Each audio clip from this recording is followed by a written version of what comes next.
in this election, we have a candidate for president of the United States who over the course of his lifetime, in the course of this campaign, has said things about women that are so shocking, so demeaning, that I simply will not repeat anything here today.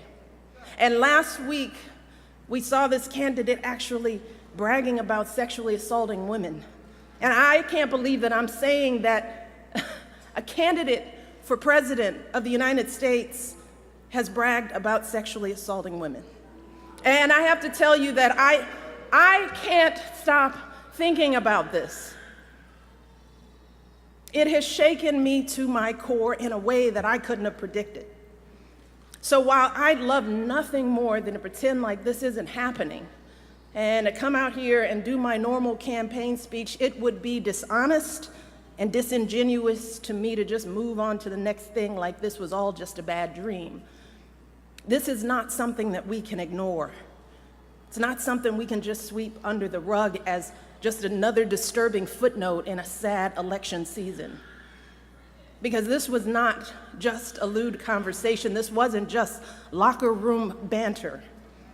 This was a powerful individual speaking freely and openly about sexually predatory behavior and actually bragging about kissing and groping women, using language so obscene that many of us were worried about our children hearing it when we turn on the TV. And to make matters worse, it now seems very clear that this isn't an isolated incident. It's one of countless examples of how he has treated women his whole life. And I have to tell you that I listen to all of this, and I feel it so personally. And I'm sure that many of you do too, particularly the women. The shameful comments about our bodies, the disrespect of our ambitions and intellect, the belief that you can do anything you want to a woman. It is cruel. It's frightening.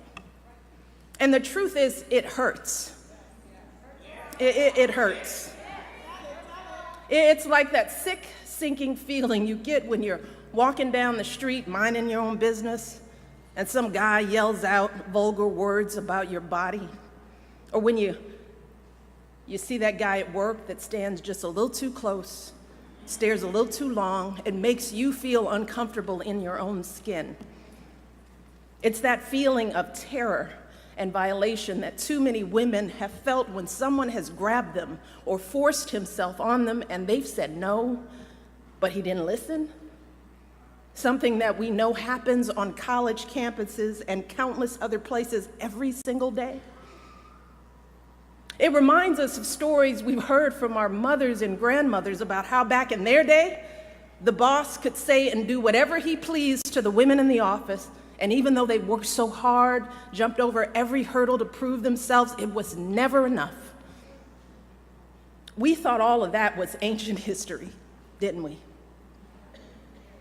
And so many have worked for so many years to end this kind of violence and abuse and disrespect, but here we are in 2016, and we're hearing these exact same things every day on the campaign trail. We are drowning in it. And all of us are doing what women have always done. We're trying to keep our heads above water, just trying to get through it, trying to pretend like this doesn't really bother us. Maybe because we think that admitting how much it hurts makes us as women look weak. Maybe we're afraid to be that vulnerable. Maybe we've grown accustomed to swallowing these emotions and staying quiet because we've seen that people often won't take our word over his. Or maybe we don't want to believe that there are still people out there who think so little of us as women. Too many are treating this as just another day's headline, as if our outrage is overblown or unwarranted, as if this is normal, just politics as usual. But New Hampshire, be clear, this is not normal. This is not politics as usual.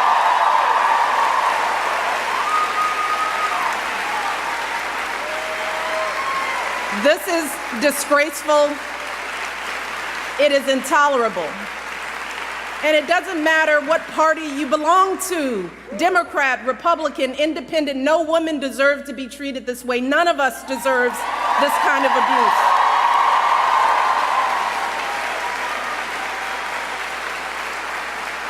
And I know it's a campaign, but this isn't about politics.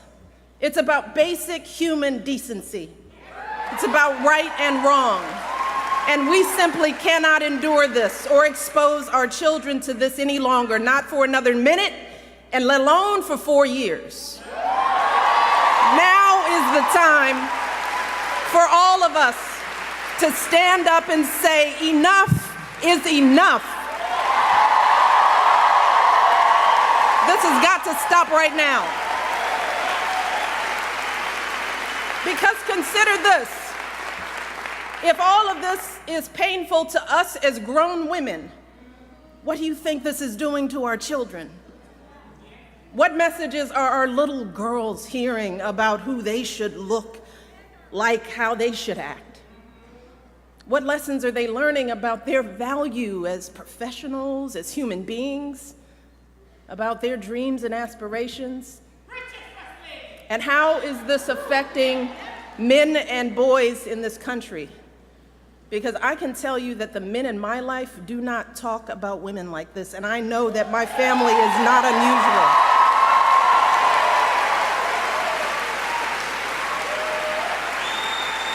And to dismiss this as everyday locker room talk is an insult to decent men everywhere. The men that you and I know don't treat women this way. They are loving fathers who are sickened by the thought of their daughters being exposed to this kind of vicious language about women. They are husbands and brothers and sons who don't tolerate women being treated and demeaned and disrespected. And like us, these men are worried about the impact this election is having on our boys who are looking for role models of what it means to be a man. In fact, someone recently told me a story about their 6-year-old son who one day was watching the news. They were watching the news together, and the little boy out of the blue said, "I think Hillary Clinton will be president." And his mom said, "Well, why do you say that?" And this little 6-year-old said, "Because the other guy called someone a piggy." And he said, "You cannot be president if you call someone a piggy." So even a 6-year-old knows better. A 6-year-old knows that this is not how adults behave. This is not how decent human beings behave. And this is certainly not how someone who wants to be president of the United States behaves. Because let's be very clear, strong men, men who are truly role models, don't need to put down women to make themselves feel powerful. People who are truly strong lift others up. People who are truly powerful bring others together. And that is what we need in our next president. We need someone who is a uniting force in this country. We need someone who will heal the wounds that divide us. Someone who truly cares about us and our children. Someone with strength and compassion to lead this country forward. And let me tell you, I'm here today because I believe with all of my heart that Hillary Clinton will be that president.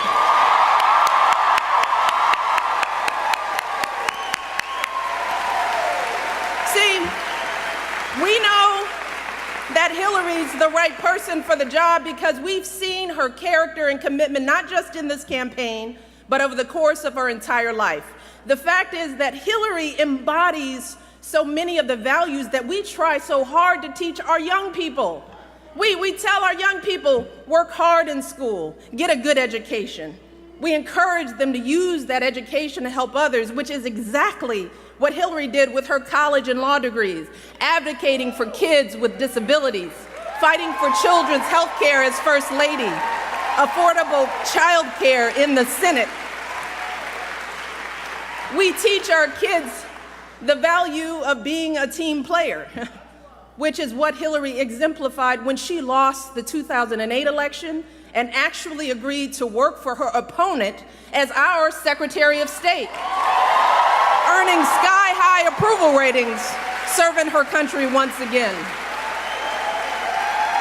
We also teach our kids that you don't take shortcuts in life, and you strive for meaningful success in whatever job you do. Well, Hillary has been a lawyer, a law professor, First Lady of Arkansas, First Lady of the United States, a U.S. Senator, Secretary of State, and she has been successful in every role, gaining more experience and exposure to the presidency than any candidate in our lifetime. More than Barack, more than Bill, and yes, she happens to be a woman.